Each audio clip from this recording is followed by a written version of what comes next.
கிருபைக்காக ஆண்டவரை ஸ்தோத்திருக்கிறேன்.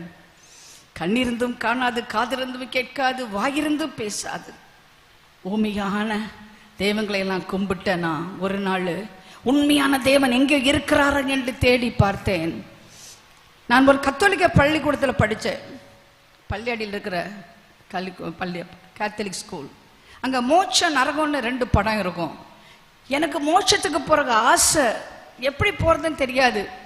அந்த கேத்தலிக் சிஸ்டரை போய் சொன்னேன், மோட்சத்துக்கு போகிறக்கு என்ன செய்யணும்னு.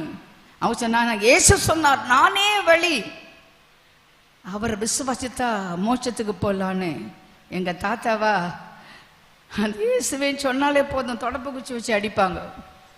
நம்ம ஹிந்துவோ பிறந்தோம், இந்துவோ வாழ்வோம், இந்துவோ சாகணும்னு எங்கள் தாத்தா சொல்லுவார். வாழ்வச்ச கோஷத்தில் எங்கள் தாத்தா கோயிலெல்லாம் கட்டி இருக்கிறாரு. சின்ன பிள்ளைகளையே பல விதமான பக்தி வைராக்கியத்தில் என்னை வளர்த்தாங்க. ஆனால் எனக்குள்ள நிம்மதியே இல்லை. உண்மையான கடவுளை கண்டுபிடிக்கணும் எனக்குள்ள ஒரு நல்ல ஒரு வாஞ்சை இருந்தது. நான் மோட்சத்துக்கு போனால் என்ன செய்யணும்? அவங்க சொன்னாங்க, இயேசுதான் வழி, அவரை தேடி போகணும். இயேசுவை பற்றி பேசவே முடியாது. எங்கள் அப்பா பெருஞ்சாணி டேமில் அவர் பேர் இருக்கும் பாருங்க. அவர் பெருஞ்சாணி டேம் கட்டுற சமயம் எங்கள் அப்பா இருந்திருக்காரு.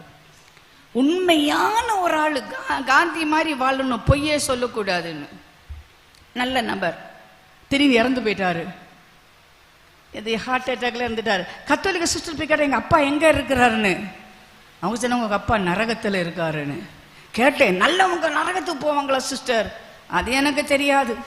ஏசு இல்லாமல் மோட்சம் போக முடியாதுன்னு கண்ணீர் விட்டு கதறினேன். நானும் நரகம்தான், எங்கள் அப்பாவும் நரகத்துக்கு தான் போயிட்டாருன்னு. நான் படித்த ஸ்கூலில் ஃபஸ்ட்டு மார்க் வாங்குவேன்.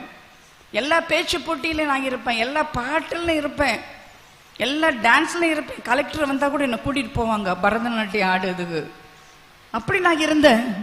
ஆனால் ஒரு நாள் என் வாழ்க்கையில் நான் மோட்சமா நரகமா என்கிற கேள்வி எனக்குள்ளே வந்தது.